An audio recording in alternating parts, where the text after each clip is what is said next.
Maya Pabengi, Pampanga, magandang gabi, Central Luzon. Ako po si JM De Jesus at oras na para sa mga may init na balitang Central Luzon ngayong Biyernes, January 9. Mga ninakaw na gamit sa San Guillermo Parish, nabawi na. General Amnesty, ipinatupad para sa mga hindi nabayarang PhilHealth contributions. 21 kabahayan sa Barangay San Bartolome, Santo Tomas, nasunog. Mayor Sambo personal na nag-inspeksyon. Malaking porsyento ng right-of-way at land acquisition para sa NSCR Subway Project nakamit na ng DOTR. At Vice Ganda, bumisita sa special screening ng Call Me Mother sa Pampanga. Natuldukan na ang isyu sa mga nawawalang damit at gamit ng mga imahen ng Santa Marta at Señor Jesus Nazareno sa San Guillermo Church sa Bacolor, Pampanga. Pero sa halip na kaso, tulong ang naging tugon ng mga simbahan matapos mabawi ang mga nawalang gamit. Panoorin ang report ni Rainiela Tugay. Magandang araw mga kabalen, muli ako po si Rainiela Tugay para sa CLTV 36 News at nandito po tayo sa San Guillermo Parish Church kasama ang ating mga otoridad na pinangungunahan ni Police Major Jesse James Domingo at isinasagawa na po ngayon ang turnover ng mga relic or yung mga kagamitan ng ating mga imahen dito sa nasabing simbahan. Sir, ano nga po pala yung mga naibalik natin ngayong araw? Well, ma'am, sa lahat po ng mga stolen accessories, to include po yung wig, earrings, tiara, wooden headdress, velvet, wooden keys, and yung mga robe po, kompleto naman po nating na-recover lahat. And upon confirmation na rin po dito sa simbahan, lahat po nung nawawala is eto na po lahat. Ayon sa report ng pulisya, isang 12 anyos na bata na bagong lipat lamang sa Bacolor noong Nobyembre ang umano'y kumuha ng mga gamit at damit ng mga santo sa magkakahiwalay na petsa mula December 12, December 31 at January 4. May mga pagkakataon pa umanong nagsilbi ang bata sa simbahan habang suot ang mga naturang gamit, bagay na hindi agad napansin ng caretaker. Paliwanag ng caretaker, inakala umano nitong nasa paghahanda lamang ang mga imahen para sa traslasyon ng Nazareno, kaya't hindi nito ikinabahala ang pagkawala ng mga gamit. Sa salaysay naman ng bata sa mga otoridad, nakaririnig daw siya ng mga bulong na naguutos sa kanyang kunin at isuot ang mga damit ng mga imahen, kabilang ang balabal ng Nazareno at wig ni Santa Marta. Samantala, inakala naman daw ng ina ng bata na kusang ibinibigay ng simbahan ang mga gamit, kaya't hindi niya ito pinagdudahan. Agad namang nabawi ng Bacolor PNP ang mga gamit sa loob lamang ng 6 na oras, base na rin sa direktiba ni Mayor Di Mandatu. Siyempre na naman pag nanakaw na ganyan yung mga religious relics or religious mga materials, siyempre mabibigla ka. Bakit pati ba naman ng mga gamit ng mga santo kukunin nila? Siyempre nabigla tayo. Nagtaka tayo, bakit? Nabalitaan po natin yan. Una sa balita lang, nakwento sa akin ng tulisan. Then nakita sa Facebook. Hindi naman kasi na-report sa kapulisan yan. So tinagawan ko yung Chief of Police. I called the Chief of Police, the person of Major Domingo, Jesse James. Sabi ko, i-check niya. So he did. Nagpunta naman siya sa simbahan at finalo up niya. And after 6 hours nga, nagkaresulta na retrieve lahat yung mga gamit ng mga santo natin. Samantala, nilinaw naman ng pamunuan ng San Guillermo Church na wala silang planong magsampa ng reklamo, lalo na't menor de edad ang sangkot. Hindi po natin kakasuhan actually, o tulungan pa natin siya, no? Pasalamat tayo, ganyan lang nangyari. So it's a wake-up call ito para sa ating lahat. Bagaman hindi nakitaan ng intensyong ibenta o pagkakitaan ng bata ang mga kagamitan, minabuti pa rin ng pulisya na i-refer ang bata sa DSWD upang sumailalim sa angkop na intervention at psychosocial support. Patuloy namang pinaaalalahanan ng mga otoridad ang publiko na agad i-report ang anumang kahina-hinalang insidente, lalo na kung may kinalaman sa mga relihiyosong lugar at mga minor de edad. Sa publiko po, kahit anuman pong bagay na mga insidente dyan, ipagbigay alam po natin sa kapulisan upang ito po ay mabigyan ng proper na tugon or intervention.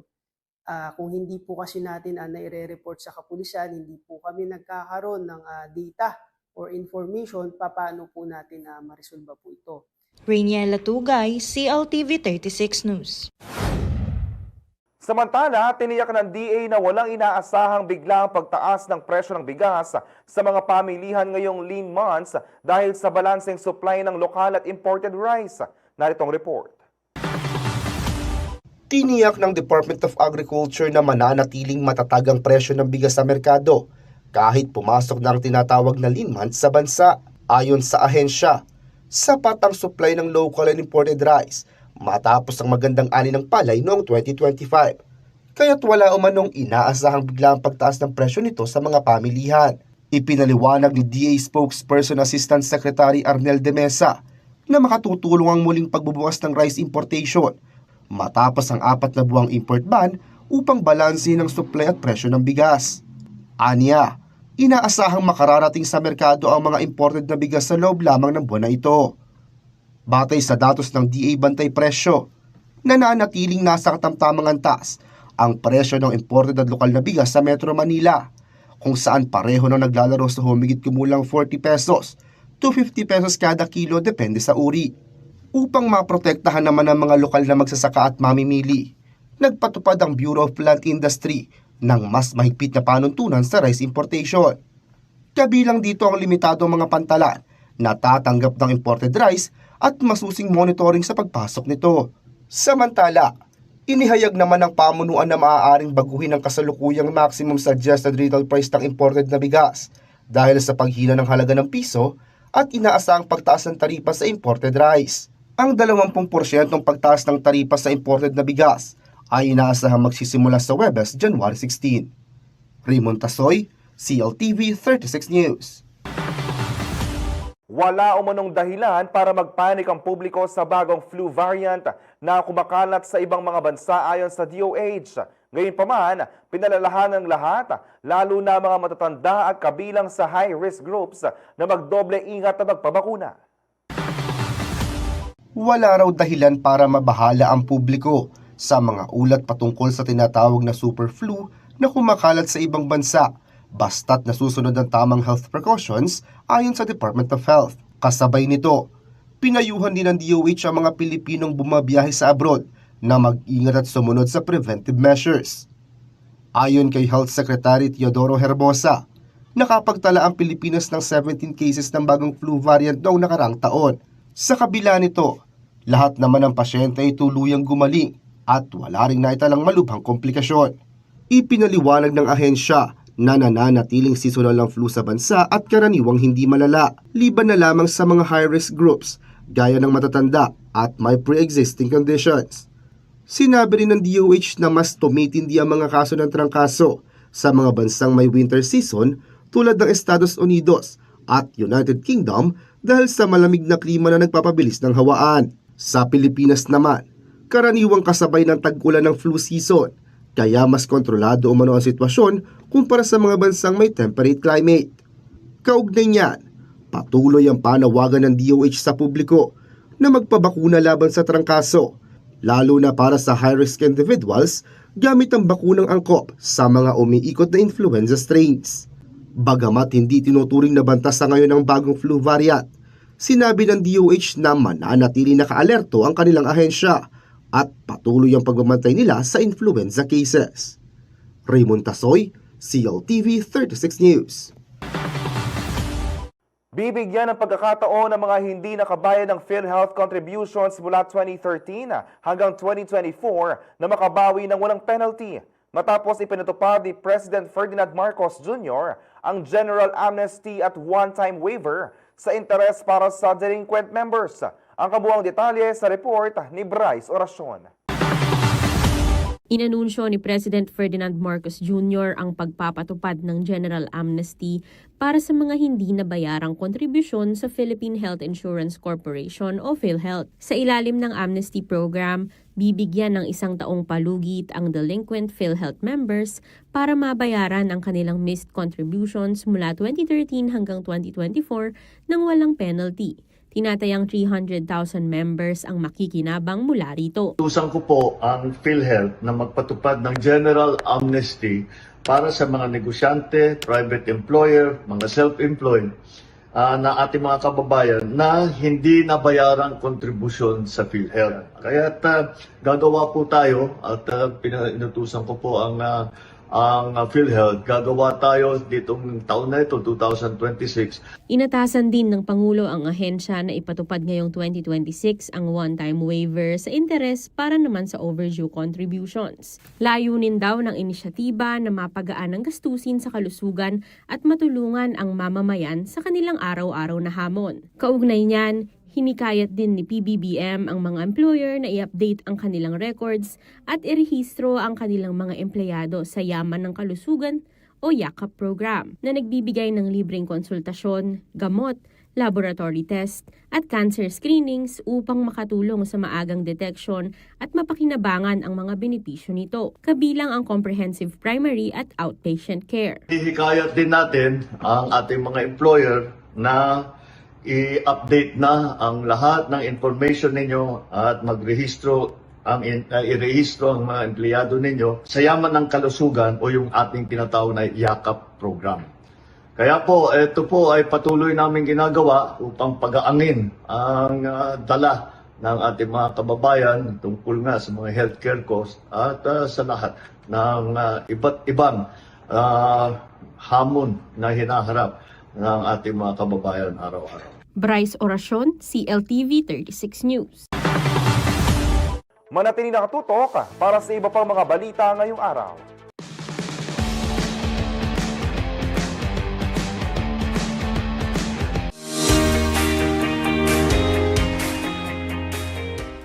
Isinama sa 2026 national budget ang 500 million pesos na pondo para sagutin ang related learning experience o RLE expenses ng mga nursing at allied health students.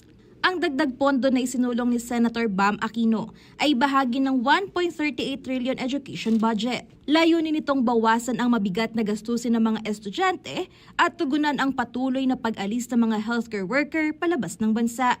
Sa kasalukuyang sistema, umaabot sa 100,000 to 200,000 pesos sa loob ng 4 na taon ang out-of-pocket na gastos ng mga estudyante para sa mandatory hospital duties at laboratory requirements. Ang mga hidden cost na ito umano ang madalas na nagiging sanhi ng pagkabaon sa utang o paghinto sa pag-aaral. Ayon kay Aquino na kilalang may akda ng free college law, ang RLE funding ay makatutulong para bigyan ng mas patas na oportunidad ang mga healthcare students na makapagtapos at piliing maglingkod sa Pilipinas. The current setup forces our nursing students to go abroad.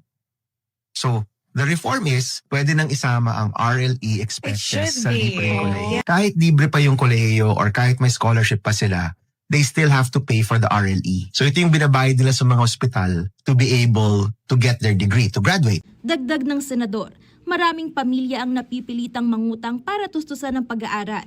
Isang pasaning hindi natutumbasan ng sahod ng mga nurse sa bansa. Many of them, syempre, either maghanap ng pera or uutangin mo yan, di ba? Paano mo yan babayaran on a local nurse's salary? That system is practically pushing our students to go abroad. So maybe this is one step to get some more nurses the support and to give them the option to actually be here. Ang 500 million pesos na pondo ay ilalagay sa ilalim ng Higher Education Development Program o HEDP at sasaklaw sa mga kursong Nursing and Midwifery, Medical Technology and Medical Lab Science, Pharmacy and Physical Therapy, Occupational and Respiratory Therapy, Radiologic Technology, Nutrition, Dietetics and Psychology, Dentistry, Biochemistry at Speech-Language Pathology. Ngayong 2026, tinatayang 20,000 nursing at allied health students sa mga state universities and colleges at local universities and colleges ang makatatanggap ng 10,000 hanggang 20,000 pesos. Direktang isusumite ng mga paaralan sa CHED ang projected RLE costs na popondohan sa pamamagitan ng UniFast upang hindi na maisama sa enrollment bills ng mga estudyante. Para naman sa mga nasa accredited private schools, maaaring mag-apply para sa Tertiary Education Subsidy o TES para pambayad sa RLE.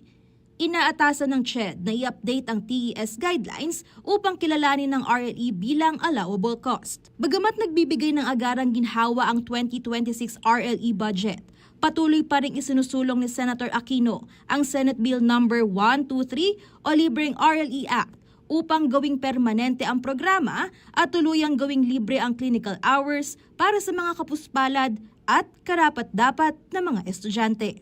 Angelica Cara, CLTV 36 News.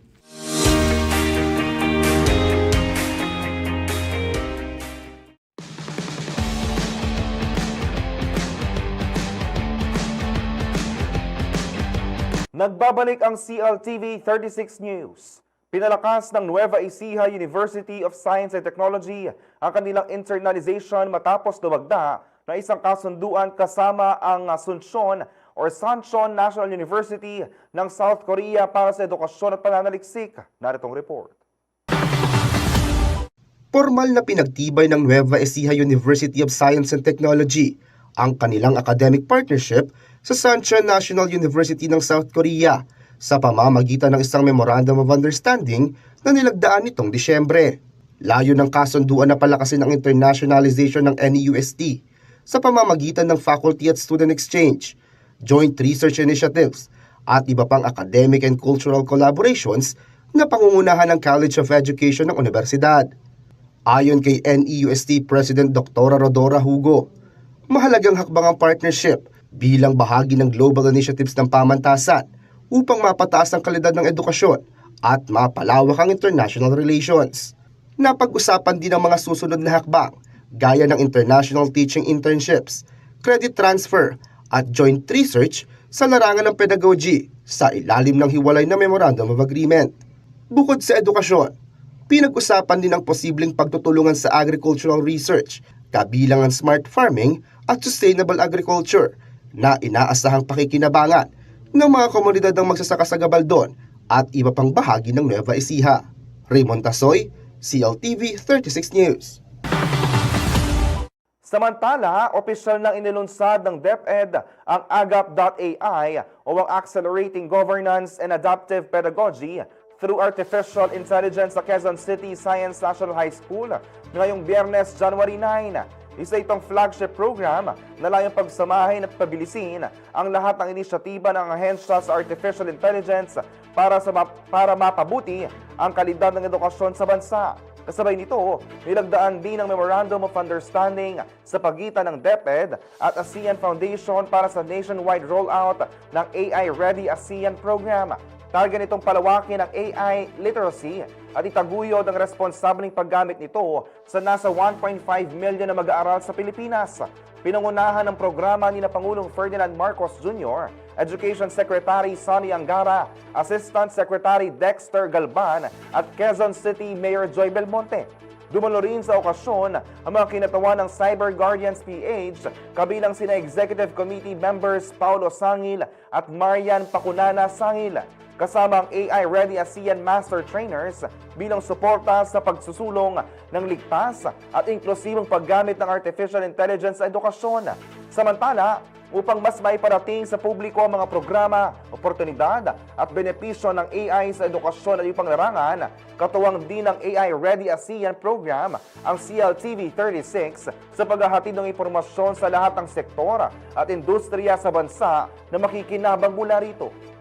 Sa ibang balita, nasunog ang 21 kabahayan sa Purok 5, Barangay San Bartolome, Santo Tomas, nitong Martes na nakaapekto sa higit 100 residente. Bumisita sa lugar si Mayor John Sambo upang personal na magsiyasat, tiyaking may sapat na pagkain at ipanawagan ng mabilis na pagpapatayo ng pansamantalang tirahan ng mga apektado. Magbabalita si Rainiel Atugay. Bumisita nitong Huwebes, January 8 sa pinangyarihan ng sunog si Santo Tomas Mayor John Sambo upang personal na suriin ang lagay ng mga apektadong pamilya. Matatandaang nitong Martes, January 7, sumiklab ang apoy sa Purok 5, Barangay San Bartolome. Batay sa pinakahuling investigasyon, sanhi ng sunog ang kandila na naiwang nakasindi sa isa sa mga bahay sa lugar. Tinupok nito ang 21 kabahayan at nakaapekto sa 27 pamilya o 113 individual, kabilang ang 74 na bata, 2 senior citizen, 2 buntis at 1 PWD. Nauna nang iniulat ni Fire Senior Superintendent Jose Raymond Manimbo ng Provincial Fire Marshal na 2 ang nasugatan, kabilang ang 11 anyos na batang babae na kasalukuyan ay nagpapagaling matapos magtamo ng second-degree burn. Sa panayam ng CLTV 36 News, sinabi ng alkalde na agad rumisponde ang lokal na pamahalaan at barangay. Nagbigay na rin sila ng pagkain at gamit sa pagtulog, habang ang ilan sa mga apektadong pamilya ay pansamantalang nananatili sa barangay hall, multipurpose building at evacuation center. Kaya pipilitin namin sa local government, papatulong din kami sa province na kahit papano ay magawan din namin, mabigyan namin sila ng tahanan ulit, tirahan ulit. Samantala, nakapagbigay na rin ang Provincial Social Welfare and Development Office o PSWDO ng food at non-food items at nagsagawa ng psychosocial debriefing para sa mga kababaihang labis na naapektuhan. Ayon kay Mayor Sambo, gagawin nila ang lahat ng makakaya upang mabigyan ng mga pamilya ng matitirhan. Pinayuhan din niya ang mga residente na magdoble ingat upang maiwasan ang katulad na insidente sa hinaharap. Mula kagabi, nagpadala na tayo ng pagkain para sa kanila. Nagtutulong-tulong, maski ang barangay level, mga NGO, may mga nagpapadala rin ng gamit. Kagabi sa local government, padala rin tayo ng kanilang matutulugan, magagamit sa pangtulog. Yung iba ngayon nasa barangay hall, nasa mga multipurpose building namin, nasa mga evacuation center namin, yung mga pamilya. Sa ngayon, pagkain, sapat kaya natin ay i-provide ang pagkain. Kailangan lang namin talagang bilisan ngayon yung paggawa ng kanilang matutulugan talaga. Itong nasunog nilang tahanan. Nagpasalamat naman si Kapitan Ramil Pangilinan sa suporta ng lokal at panlalawigang pamahalaan at sa lahat ng tumulong sa relief operation. Magpapasalamat po ako kay Mayor, kay Vice Gov, kay Nanay Gov, si BM, kay Nugget. Sila pong unang naging dito, tumulong sa amin dito. Lahat po ng tumulong dito sa nasunugan, nagpapasalamat po kami lahat. Maganda po yung sinabi ni Mayor. Gusto niya po madaling maangon po silang mabigyan ng bahay na tirahan po dito sa amin. Sinasakupan sa Barangay San Bartolome. Rainiela Tugay, CLTV 36 News. 12 katao ang naaresto sa magkakahiwalay na operasyon ng pulis sa iba't ibang bahagi ng Bulacan. Kaugnay ito ng mga insidenteng may kinalaman sa iligal na droga at armas. Naritong report. Arestado ang isang lalaki na may dalang baril sa RC10 Barangay Citrus, City of San Jose del Monte, Bulacan noong January 6 pasado alas 11 ng gabi.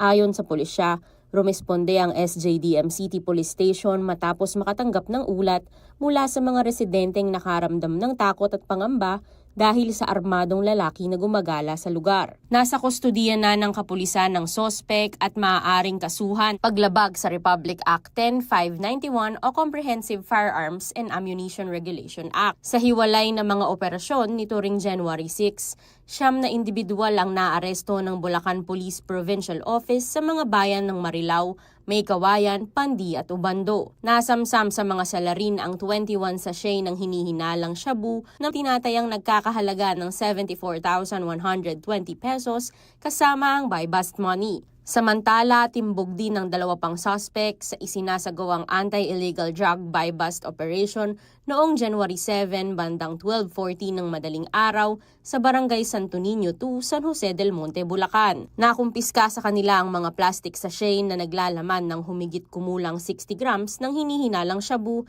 na nagkakahalaga ng nasa 408,000 pesos gayon din ang buy-bust money. Dinala na ang suspect at mga nakumpiskang ebidensya sa Bulacan Provincial Office at kakasuhan sa kasong paglabag sa RA 9165 o Comprehensive Dangerous Drugs Act of 2002. Kasama si Cheska Evangelista, Bryce Oracion, CLTV 36 News. Manatili nakatutok para sa iba pang mga balita ngayong araw.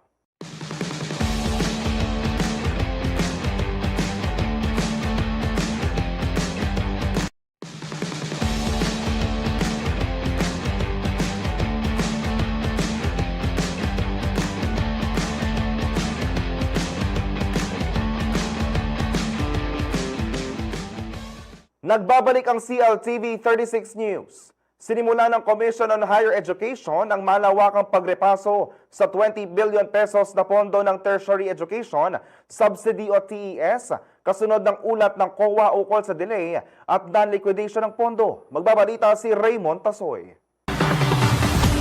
Ipinag-utos ng Commission on Higher Education o CHED ang masusing pagrepaso o muling pagsusuri sa mahigit 20 billion pesos na pondo ng Tertiary Education Subsidy. Ito ay matapos mapunan ng Commission on Audit o COA ang umano'y kakulungan sa liquidation at pagkaantala sa pagsusumite ng mga ulat kaugnay ng programa. Ayon sa ahensya, sisiyasatin nila ang daloy ng pondo na inilaan sa iba't ibang higher education institutions upang matukoy kung may naganap na irregularidad sa pamamahagi at paggamit ng nasabing subsidy. Tiniyak naman ni CHED Chairperson Shirley Agrupis ang pakikipagtulungan ng kanilang ahensya sa iba pang tanggapan ng gobyerno para sa mga kinakailangang investigasyon at proseso. Binanggit din nila ang mga questionable transaksyon na kung mayroon man ay naganap umano sa nakarang administrasyon batay sa paunang pagsusuri sa ulat ng COA. Kasabay nito, iginiit ng pamuno ng CHED ang kanilang pangako na paiigtingin ng transparency at pananagutan sa pagpapatupad ng Universal Access to Quality Education Act. Raymond Tasoy,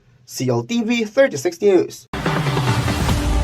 Naitala sa mahigit 15 milyong pasahero ang dumating sa bansa nitong 2025 batay sa nakalat na datos ng Bureau of Immigration. Patuloy naman ang pagpapatupad ng programa ng BI upang matiyak na maseserbisyohan ng mabuti ang mga biyahero na dumarating sa Pilipinas.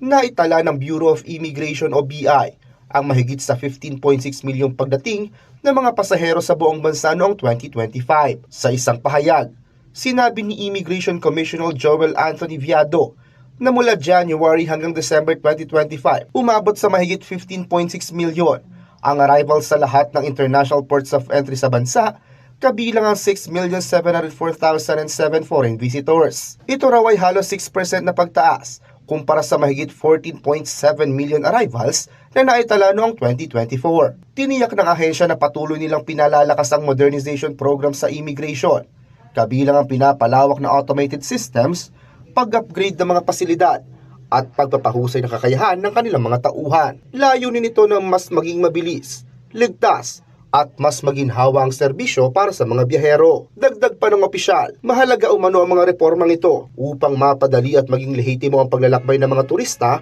at iba pang mga biyahero. Kasabay nito, nananatili namang mahigpit ang ahensya sa pagbabantay laban sa transnational crimes at iba pang pang-aabuso na may kaugnayan sa paglalakbay, habang inaayon ang mga programa sa digitalization at episyenteng serbisyo publiko ng pamahalaan. Raymond Tasoy, CLTV 36 News.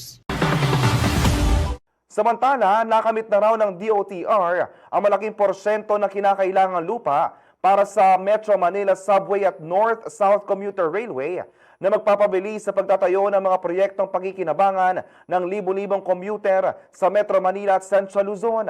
Alamin ang detalye sa report na ito.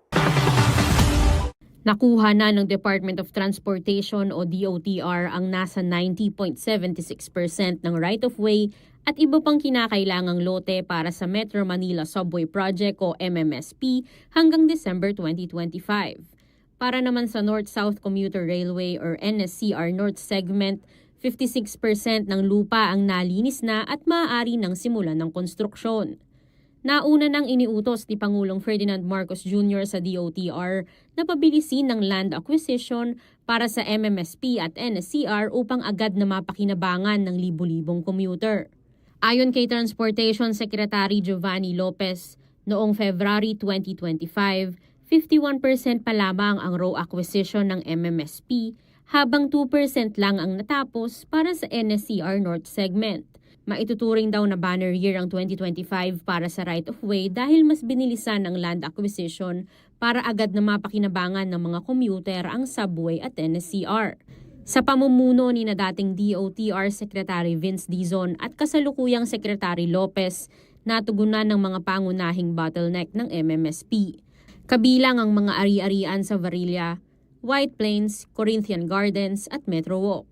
Pinabilis din ang proseso sa pamamagitan ng pagtatalaga kay Assistant Secretary for ROSA IC Galaguas at pagpapalakas ng ROSA personnel mula 200 hanggang 900 kasabay ng pagsasagawa ng capacity building at training programs. Para sa NSCR North segment, umabot na sa 1,143 ang bilang ng mga nabiling ari-arian hanggang December 2025, mula sa 38 parcels lamang noong Pebrero ng nakaraang taon. Kung magtutuloy-tuloy ang progreso, inaasahang matatapos ang row acquisition para sa NSCR North segment pagsapit ng kalagitnaan ng 2026. Saklaw ng NSCR North segment ang Malolos City, Bulacan hanggang Clark, Pampanga at may extension patungong New Clark City sa Capas Tarlac. Para naman sa NSCR South segment, 4 sa 19 na estasyon na ang nalinis na row. Kabilang ang EDSA, Cabuyao at Santa Rosa sa Laguna, gayon din ang Banlic Depot. Kasama si Jody Dizon Mercado, Bryce Oracion, CLTV 36 News.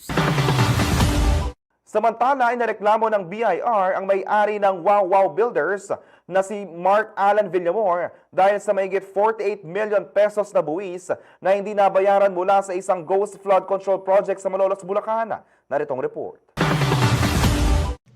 Sinampahan ng Bureau of Internal Revenue ng criminal case ang sole proprietor ng Wow Wow Builders na si Mark Alan Villamor Arevalo, kaugnay ng umano'y ghost flood control project sa Malolos City, Bulacan. Ayon sa BIR, inireklamo si Arevalo dahil sa hindi nabayarang buwis na aabot sa 48.39 million pesos. Batay sa investigasyon, nilabag umano ng kumpanya ang National Internal Revenue Code sa pamamagitan ng tax evasion at pagbibigay ng maling impormasyon sa kanilang tax returns sa first at second quarter ng 2024. Nakakuha ang Wow Wow Builders ng kontrata noong January 2024 para sa riverbank protection sa Barangay Kaingin, Malolos City sa halagang 77.20 million pesos. Nakolekta nila ang 72.37 million pesos pero walang naitayong anumang istruktura sa site. Ayon ito sa Commission on Audit at sa sariling physical verification ng BIR. Dahil dito, hindi pinayagan ng claim deductions at input value added tax. Sa kabuuan, ito na ay 13 criminal complaint na isinampa ng BIR na may kinalaman sa maanumalyang flood control project sa buong bansa na mayroong estimated tax liabilities na umaabot sa 8.92 billion pesos. Ayon sa BIR, patuloy ang kanilang investigasyon at paghahain ng kaso laban sa mga tiwaling kontratista upang mapangalagaan ang pondo ng bayan at pananagutan sa paggasta ng gobyerno.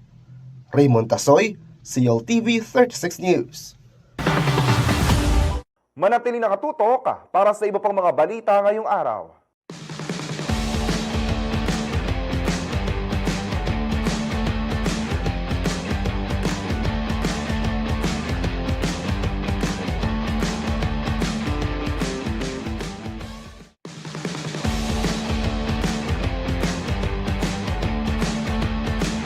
Nagbabalik ang CLTV 36 News. Mas makulay at makabago raw ang nalalapit na 26th Philippine International Hot Air Balloon Festa na gaganapin sa New Clark City sa February 13 to 15. Alamin kung ano-ano aktibidad ang pwedeng ma-enjoy sa report ni Raymond Tasoy.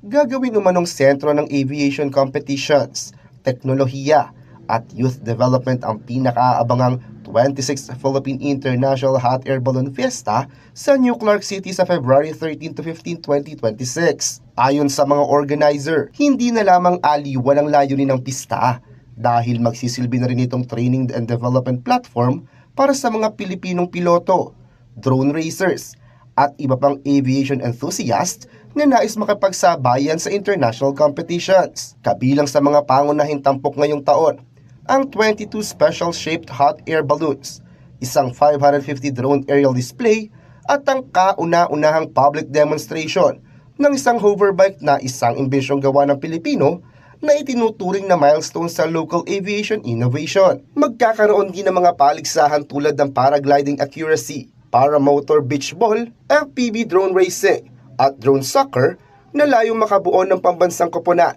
na maaaring maging representative ng bansa sa international tournaments. Bukod sa mga paligsahan, nag-aalok din ng fiesta ng mga family-oriented activities gaya ng kite flying, RC airplane games, ultralight aircraft displays, motorsports exhibition, at iba't ibang aktibidad para sa mga bata.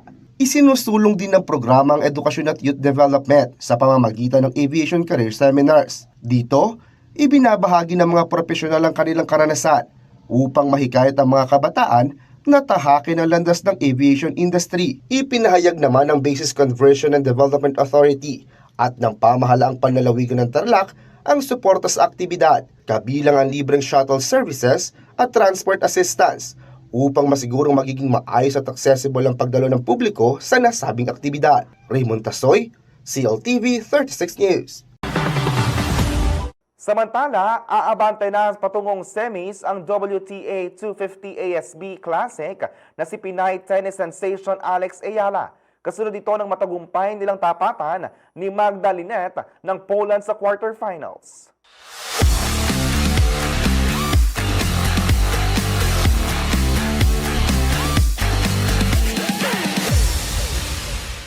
Pinatunayan ng Filipina tennis star na si Alex Ayala na handa na siya sa bagong season.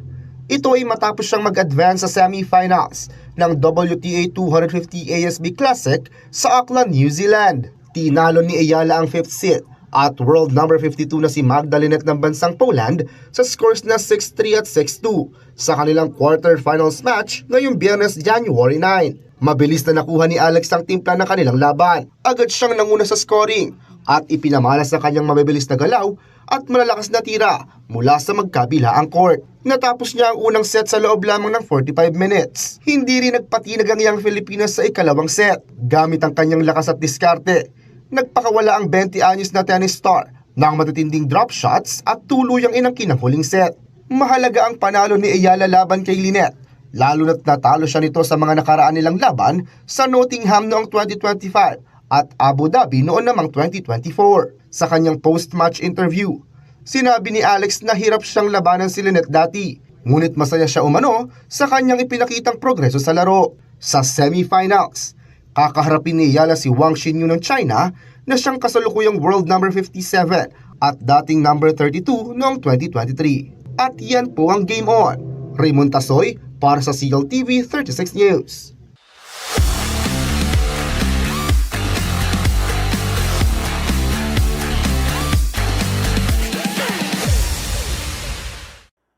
Mas naging espesyal ang panonood ng Call Me Mother para sa Kapampangan fans matapos personal na dumalo si Unbogable star Vice Ganda sa 2 block screening ng kanilang pelikula sa isang mall sa Pampanga. Ang mga naging kaganapan alamin sa Chika Express ni KK Gino.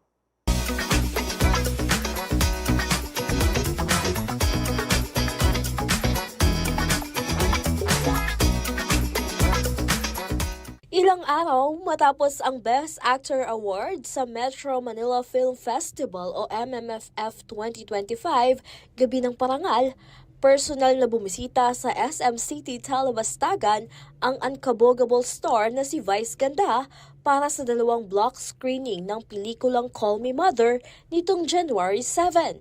Ang screening ay pinangunahan ni Beauty Derm President at CEO Rhea Anicoche Tan para kay Vice Ganda na pinakabagong Beauty Derm Ambassador. Ayon kay Tan, bahagi ito ng kanyang matibay na commitment at suporta sa lahat ng film entries at iba pang mahahalagang proyekto ng mga Beauty Derm Ambassador. Mainit na sinalubong ng mga manonood ang Unbogable star na naglaan ng oras para makipag-meet at makisaya sa fans na dumalo sa screening. Para sa marami, naging mas espesyal ang panonood dahil sa presence mismo ng bida ng pelikula. Patuloy namang umaani ng tagumpay ang Call Me Mother matapos tumawid sa 300 million ang kinita nito sa lokal na takilya. We dedicate this movie sa lahat ng mothers, sa lahat ng uri ng mothers na nandito. This is our way of saying thank you to all of you for all the love and sacrifices. Maraming salamat po. Sana matouch kayo sa pelikula at sana matawarin kayo. Sana magbigay ng magandang entertainment sa inyo ang pelikulang to. Pinuri rin ng mga dumalo ang kahusayan ng buong cast, na ayon sa kanila ay nag-iwan ng matinding emosyon na tumatak at nanatili sa isip at puso ng mga manonood. Maging si Tan ay naluha din sa labis na pagkaantig sa kwento. Bukod sa pagpopromote sa kanyang mga endorser, binigyang diinitan na ang taunang tradisyong ito ay nagsisilbing paraan upang suportahan ang industriya ng pelikulang Pilipino at sabay na palakasin ang samahan at diwa ng komunidad sa loob ng kanyang team. Mapapanood pa rin ang Call Me Mother sa mga sinihan at nakatandang ipalabas sa international market sa huling bahagi ng January. At yan po ang ating Chika Express. Ako po si Danny Cagino para sa CLTV 36 News.